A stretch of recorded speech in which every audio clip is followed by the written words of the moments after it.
ನಾನಲ್ಲ, ಯಾವುದು ನಂದಲ್ಲ. ಅಣ್ಣವ್ರ ಥರ ಇದ್ದೀನಿ ಅಂತ ನಿಮಗೆ ಯಾವಾಗ ಅನ್ನಿಸ್ತು, ಯಾಕೆ ಅನ್ನಿಸ್ತು? ಮಹಾಜನತೆಗಳು ನನ್ನನ್ನು ಕ್ಷಮಿಸಬೇಕು. ಚಲನಚಿತ್ರ ಸತ್ತೋಗಿದೆ ಅಂತ ಹೇಳ್ಬೋದು. ಅಭಿಮಾನಿ ದೇವರುಗಳೇ, ಎಲ್ಲ ನೀವು ಕಟ್ಟಿದಂಥ ಹೆಸರು ರಾಜ್ಕುಮಾರ್ ಅವರ ಪಾದ ಧೂಳಿಗೆ ನಾವು ಸಮನಾರಲ್ಲ ಸಮ. ನಮಸ್ಕಾರ ಸ್ನೇಹಿತರೆ, ಸ್ವಚ್ಛ ಮನಸ್ಸಿನ ನನ್ನ ನೆಚ್ಚಿನ ಪ್ರೀತಿಯ ಕನ್ನಡಿಗರೇ, ನೀವು ಖಂಡಿತ ನೋಡ್ತಾ ಇದ್ದೀರಾ ನಾನು ಒಂಟಿಯಲ್ಲ ಚಾನಲ್ ಲೋಹಿತ್ ರಾಯಲ್.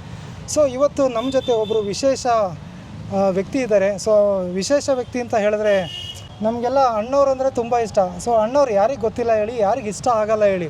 ಸೊ ಅಣ್ಣವ್ರು ಅಂದರೆ ಪ್ರತಿಯೊಬ್ಬರಿಗೂ ಇಷ್ಟ ಆಗುತ್ತೆ. ಚಿಕ್ಕ ಮಕ್ಕಳಿಂದ ಹಿಡಿದು ಹಣ್ಣು ಮುದುಕರವ್ರಿಗೂ ನಮ್ಮ ಅಣ್ಣವ್ರನ್ನ ನೆನೆಸ್ಕೊಳ್ತಾ ಇರ್ತಾರೆ. ಯಾವಾಗಲೂ ಕೂಡ ಅವರನ್ನು ಆರಾಧಿಸ್ತಾ ಇರ್ತಾರೆ, ಸಂಗೀತನ ಕೇಳ್ತಾ ಇರ್ತಾರೆ.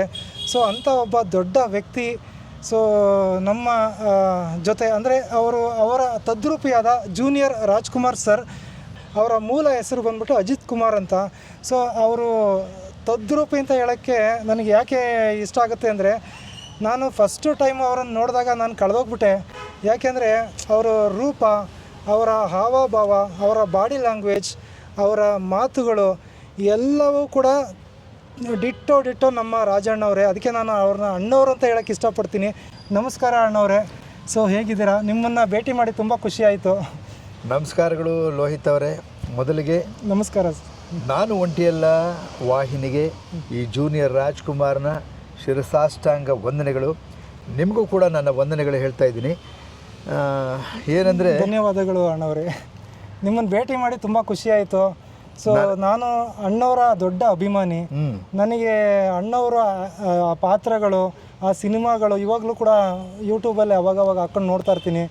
ಅದ್ರ ಜೊತೆಗೆ ಹಾಡು, ನಾನು ಪ್ರತಿದಿನ ಅಣ್ಣವ್ರ ಹಾಡು ಕೇಳೇ ಮಲಗೋದು. ಅವ್ರ ಹಾಡು ಕೇಳಲಿಲ್ಲ ಅಂದ್ರೆ ನನಗೆ ನಿದ್ದೆನೇ ಬರಲ್ಲ, ಅಷ್ಟು ಇದು.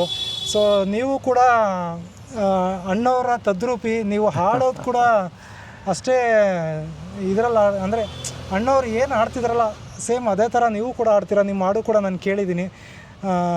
ಈಗ ಹೇಳಿ ಅಪ್ಪಾಜಿ. ಎಲ್ಲವೂ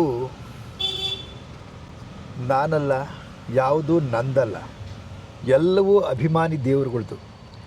ಏನಂದರೆ ಅಭಿಮಾನಿ ದೇವರುಗಳು ಎಲ್ಲಿವರೆಗೂ ಇರ್ತಾರೋ ಈ ರಾಜ್ಕುಮಾರ್ನಿಗೆ ಸಾವಿಲ್ಲ. ನಾನೊಬ್ಬನೇ ಅಲ್ಲ, ನಾನು ಕೂಡ ನಿಮ್ಮ ರಾಜ್ಕುಮಾರ್ ಎಲ್ಲಿದ್ದಾರೆ ಅಂತ ನಾನು ಹುಡುಕ್ತಾ ಇದ್ದೀನಿ. ನಮ್ಮನ್ನು ಆಗಲಿ ಬಹಳ ವರ್ಷಗಳಾಗೋಯ್ತು. ಅವ್ರನ್ನ ಕಳ್ಕೊಂಡು ನಮ್ಮ ಚಲನಚಿತ್ರ ಸತ್ತೋಗಿದೆ ಅಂತ ಹೇಳ್ಬೋದು. ರಾಜ್ಕುಮಾರ್ ಅವರು ಇಲ್ಲದೆ ಸತ್ತು ಹೋಗಿದೆ. ಆದರೂ ರಾಜ್ಕುಮಾರ್ ಇನ್ನೂ ಜೀವಂತವಾಗಿದ್ದಾರೆ.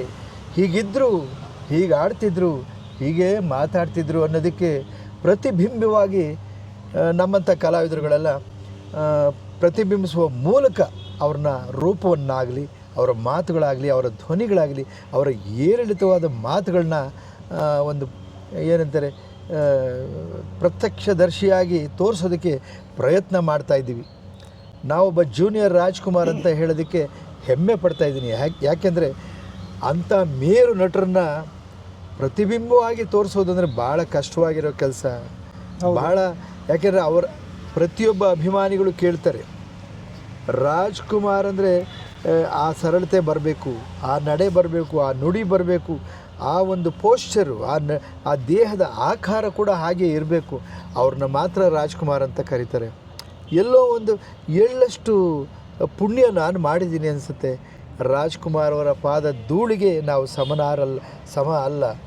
ಆದರೂ ಕೂಡ ಅವ್ರನ್ನ ಪ್ರತಿಬಿಂಬಿಸುವ ಮೂಲಕ ಜನಗಳ ಮನಸ್ಸನ್ನು ತಲುಪ್ತಾ ಇದ್ದೀನಲ್ಲ, ನಾನು ನಿಜವಾಗಲೂ ಎಷ್ಟೋ ಕೋಟಿ ಪುಣ್ಯ ಮಾಡಿದ್ದೀನಿ. ಅದಕ್ಕೆ ನಾನು ಹೆಮ್ಮೆ ಪಡ್ತಾ ಇದ್ದೀನಿ. ನಿಮ್ಮಂಥ ಈ ವಾಹಿನಿಯ ಕಲಾವಿದರುಗಳು ನಮ್ಮನ್ನು ಇಂಟರ್ವ್ಯೂ ಮಾಡಿ ನಮ್ಮನ್ನು ಪ್ರತ್ಯಕ್ಷದರ್ಶಿಗಳಾಗಿ ಮಹಾಜನತೆಗೆ ನೀವು ಏನಂತಾರೆ ಪ್ರೆಸೆಂಟ್ ಮಾಡ್ತಾ ಇದ್ದೀರಲ್ಲ, ಇದಕ್ಕೆ ನಾವು ಏನು ಹೇಳೋಣ, ಧನ್ಯವಾದಗಳು ಹೇಳ್ಬೋದು. ತುಂಬ ದೊಡ್ಡ ಮಾತು ಅಣ್ಣವರೇ. ಸೊ ನಾನು ಈ ಕ್ಷಣದಲ್ಲಿ ಏನಂತ ಅನ್ಕೊತಾ ಇದ್ದೀನಿ ಅಂದರೆ, ನಿಮ್ಮನ್ನು ಭೇಟಿ ಮಾಡಿ ನಾನು ಪುಣ್ಯ ಮಾಡಿ ಕಟ್ಕೊಂಡೆ ಅಂತ ಅನ್ನಿಸ್ತಾ ಇದೆ. ಯಾಕೆಂದರೆ ಅಣ್ಣವ್ರನ್ನ ನಾನು ಚಿಕ್ಕ ವಯಸ್ಸಲ್ಲಿ ನೋಡಿದ್ದು. ಅದಾದಮೇಲೆ ಮತ್ತೆ ನನಗೆ ಅದರ ಅವಕಾಶ ಸಿಗಲಿಲ್ಲ. ನಾನು ಬೆಂಗಳೂರಲ್ಲಿ ಇದ್ದೆ, ಅಣ್ಣವರು ಇಲ್ಲೇ ಇದ್ದರು, ಬಟ್ ಅವಕಾಶ ಸಿಗಲಿಲ್ಲ. ಯಾಕೆಂದರೆ ಅವ್ರನ್ನ ನೋಡೋಕ್ಕೆ ನಮಗೆ ಅಷ್ಟು ಈಸಿಯಾಗಿ ಆಗ್ತಾ ಇರಲಿಲ್ಲ. ಸೊ ಇವಾಗ ಆ ಕ್ಷಣ ನಮಗೆ ಸಿಕ್ಕಿದೆ, ಅವ್ರು ನೋಡೋ ಭಾಗ್ಯ ಸಿಕ್ಕಿದೆ. ನಿಮ್ಮ ಮೂಲಕ ನಮಗೆ ಅಣ್ಣವ್ರನ್ನ ನೋಡೋ ಭಾಗ್ಯ ಸಿಕ್ಕಿದೆಯಲ್ಲ, ಇದೇ ನಮ್ಮ ಪುಣ್ಯ ಅಂತ ಅನ್ಕೊಂತೀನಿ. ನಾನು ಇದಕ್ಕೆ ನಾನು ಏನು ಹೇಳಲಿ, ರಾಜ್ಕುಮಾರ್ ಅವರು ಹೇಳಿದ ಮಾತನ್ನೇ ನಾನು ಹೇಳಬೇಕು. ಅಭಿಮಾನಿ ದೇವರುಗಳೇ, ಎಲ್ಲ ನೀವು ಕಟ್ಟಿದಂಥ ಹೆಸರು, ಎಲ್ಲ ನೀವು ಕೊಟ್ಟಂಥ ಆಸ್ತಿ, ಎಲ್ಲ ನೀವು ಕೊಟ್ಟಂಥ ಕರುಣೆ, ಈ ವಿನಃ ಈ ರಾಜ್ಕುಮಾರ್ಗೆ ಬೇರೇನೂ ಗೊತ್ತಿಲ್ಲ ಅಂತ ಹೇಳ್ಬೋದು. ಇದೇ ಗುಣಗಳು, ಇದು ನಮಗೆ ನೋಡಿ ಕಣ್ಣಲ್ಲೇ ನೀರು ಬರೋ ಥರ ಫೀಲ್ ಆಗ್ತಾ ಇದೆ. ಯಾಕೆಂದರೆ ಈಗ ಅಣ್ಣವರು ಎಷ್ಟು ಸಿಂಪಲ್ ಆಗಿದ್ದರು, ನೀವು ಅದೇ ಥರ ಇದ್ದೀರಾ. ಅಣ್ಣವರು ಯಾವ ಥರ ಮಾತಾಡ್ತಾಯಿದ್ರು, ನೀವು ಅದೇ ಥರ ಮಾತಾಡ್ತೀರಾ. ಆಮೇಲೆ ನಿಮ್ಮಲ್ಲೂ ಕೂಡ ನಾನು ಗಮನಿಸ್ದಂಗೆ ಎಲ್ಲೂ ಕೂಡ ಒಂದೇ ಒಂದು ಎಳ್ಳಷ್ಟು ಕೂಡ ಎಲ್ಲೂ ಕೂಡ ಏನಂತಾರೆ ಅದಕ್ಕೆ, ಆ ಪದಗಳು ಬಳಸೋಕ್ಕೂ ನಂಗೆ ಇಷ್ಟ ಇಲ್ಲ. ಎಲ್ಲೂ ಕೂಡ ಆ ಥರದ್ದು ಕಾಣಿಸಲ್ಲ. ಎಲ್ಲ ಸಿಂಪ್ಲಿಸಿಟಿ ಅಣ್ಣವ್ರ ಹತ್ರ ಏನೇನಿತ್ತು ಅದು ಕೂಡ ನಿಮ್ಮಲ್ಲೂ ಇದೆ. ನನಗೆ ಎಷ್ಟು ಖುಷಿ ಆಗ್ತಾ ಇದೆ ಅಂದರೆ ಹೇಳೋಕ್ಕಾಗ್ತಾ ಇಲ್ಲ. ಸೊ ಇದು ಹೇಗೆ ಅಪ್ಪಾಜಿ? ಮನುಷ್ಯನಾಗಿ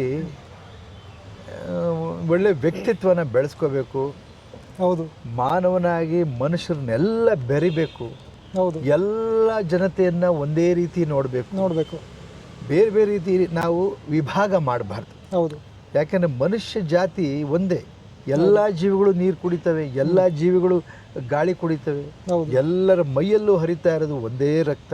ಹೌದು. ಕುಡಿಯೋದು ಒಂದೇ ನೀರು, ಸೇವಿಸೋದು ಒಂದೇ ಗಾಳಿ.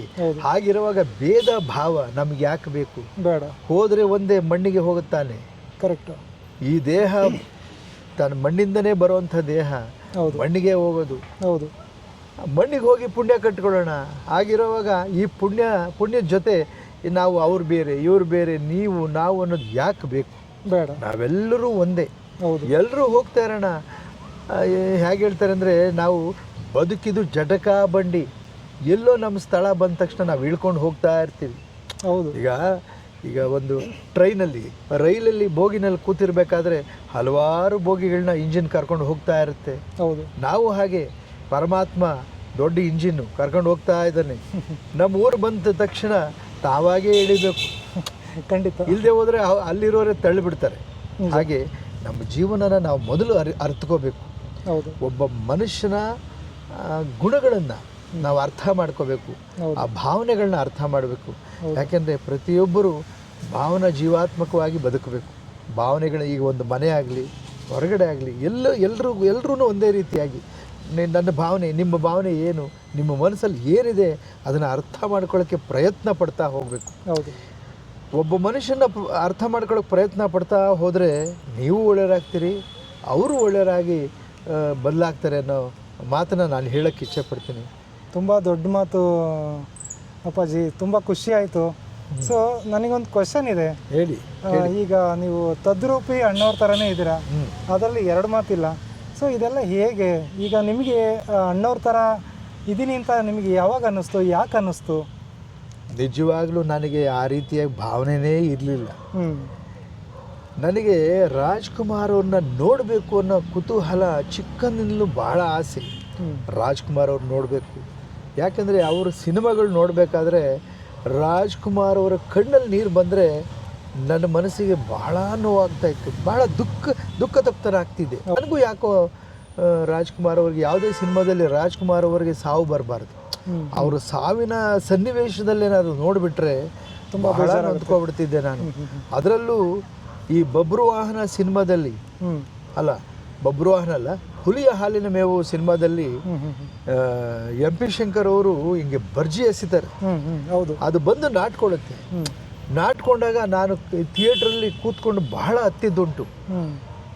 ಯಾಕೋ ಏನೋ ಗೊತ್ತಿಲ್ಲ, ಚಿಕ್ಕಂದ್ಲಿಂದ ನನಗೆ ಈ ಕಲೆ ಅಂದರೆ ಸ್ವಲ್ಪ ಭಾಳ ಅಪಾರವಾದ ಪ್ರೀತಿ.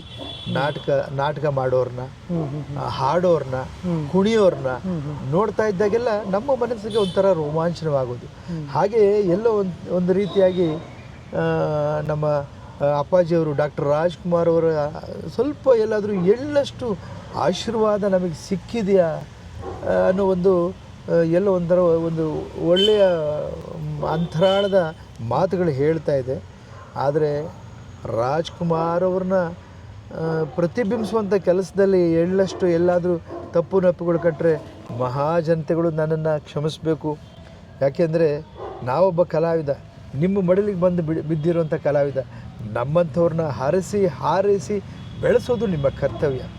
ಇದನ್ನು ತಾವು ಮಾಡ್ಕೊಂಡು ಹೋಗಬೇಕು ಅಂತ ಕೇಳ್ಕೊತೀನಿ. ಖಂಡಿತ ನಮ್ಮ ಕನ್ನಡದ ಜನತೆ ಯಾವತ್ತೂ ಅಣ್ಣವ್ರನ್ನ ಎಲ್ಲ ಥರದಲ್ಲೂ ಬೆಳೆಸಿದ್ದಾರೆ. ನಮ್ಮ ಅಣ್ಣವರಿಂದ ಕನ್ನಡ ಉಳಿದಿದೆ, ಬೆಳೆದಿದೆ. ಅದೇ ಥರ ನಮ್ಮ ಜನರು ಕೂಡ, ನಮ್ಮ ಅಣ್ಣವರು ಯಾವಾಗಲೂ ಹೇಳ್ತಾರೆ ಅಭಿಮಾನಿಗಳು ಅಂತ, ಅವರಿಂದನೂ ಕೂಡ ನಮ್ಮ ಕರ್ನಾಟಕ ಉಳಿದಿದೆ, ಕನ್ನಡ ಉಳಿದಿದೆ, ಇನ್ನು ಮುಂದೆನೂ ಕೂಡ ಅದು ಉಳಿಯುತ್ತೆ.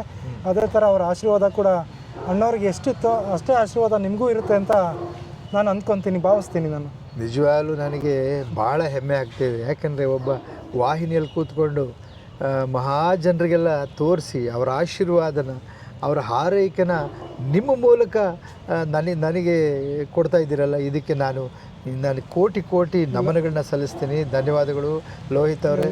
ಅಯ್ಯೋ, ನಿಮ್ಮ ಒಂದು ಚಿಕ್ಕ ಸಂದರ್ಶನ ಮಾಡೋ ಅವಕಾಶ ನಮಗೆ ಸಿಕ್ಕಿದೆಯಲ್ಲ, ನಾವು ಕೂಡ ಒಂದು ಥರ ಪುಣ್ಯ ಮಾಡಿದ್ದೀವಿ. ನಾವು ಕೂಡ ಭಾಗ್ಯರು ಅಂತ ಹೇಳೋಕ್ಕೆ ನಾನು ಇಷ್ಟಪಡ್ತೀನಿ ಅಪ್ಪಾಜಿ. ನಿಜವಾಗಲೂ ನಾವು ಯಾರೇ ಕರೆ ಮಾಡಲಿ ಅವರೆಲ್ಲ ಹೇಳ್ತಾರೆ, ನಿಮ್ಮ ಧ್ವನಿ ಕೇಳೋಕ್ಕೋಸ್ಕರ ನಾವು ಮಾಡ್ತೀವಿ, ನೀವು ಎಲ್ಲಿದ್ದೀರಿ ಹೇಳಿ, ನಿಮ್ಮನ್ನು ತಬ್ಕೋಬೇಕು, ಅಪ್ಕೋಬೇಕು, ಒಂದು ಸಾರಿ ನಿಮ್ಮನ್ನು ನೋಡಬೇಕಲ್ಲ ಅಂತ ಹೇಳ್ತಾರೆ. ಹಾಗೆ ನಾನು ಯಾವ ವಾಹಿನಿ ಆಗಲಿ, ಯಾವ ಮನುಷ್ಯನಾಗಲಿ, ಯಾರೇ ಕೇಳಿದ್ರೂ ನಾವು ಕೈ ಎತ್ತಿ ಮುಗಿದು ಅವರ ಮಾತುಗಳಿಗೆ ತಲೆಬಾಗಿ ಅವರ ಕೆಲಸಗಳನ್ನ ಮಾಡಿಕೊಡ್ತೀವಿ. ಮಹಾಜನತೆಗೆ ಇನ್ನೊಂದು ಸಾರಿ ಏನು ಹೇಳೋಕ್ಕೆ ಇಷ್ಟಪಡ್ತೀನಿ ಅಂದರೆ, ಈ ನಾನು ಒಂಟಿಯಲ್ಲ ವಾಹಿನಿಯ ಮೂಲಕ ಈ ರಾಜ್ಕುಮಾರ್ನ ಸಂದರ್ಶನ ಮಾಡಿರೋ ಲೋಹಿತ್ ಅವರಿಗೆ ವಂದನೆಗಳು.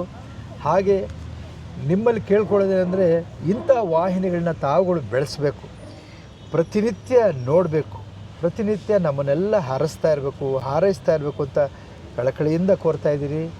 ಮತ್ತೊಮ್ಮೆ ನಾನು ನಿಮ್ಮ ಜೂನಿಯರ್ ರಾಜ್ಕುಮಾರ್. ನಮಸ್ಕಾರಗಳು. ನಮಸ್ಕಾರ ಲೋಹಿತ್ ಅವರೇ, ಧನ್ಯವಾದಗಳು. ನಮಸ್ಕಾರ ಅಪ್ಪಾಜಿ, ತುಂಬ ಖುಷಿ ಆಯಿತು. ತುಂಬ ಧನ್ಯವಾದಗಳು. Thank you. ಸೊ ಇದ್ರ ಮೂಲಕ ನಮ್ಮ ಒಂದು ಚಿಕ್ಕ ಸಂದರ್ಶನವನ್ನು ಮುಗಿಸ್ತಾ ಇದ್ದೀವಿ. ನಮಸ್ಕಾರ ಅಪ್ಪಾಜಿ. ನಮಸ್ಕಾರ. Thank you.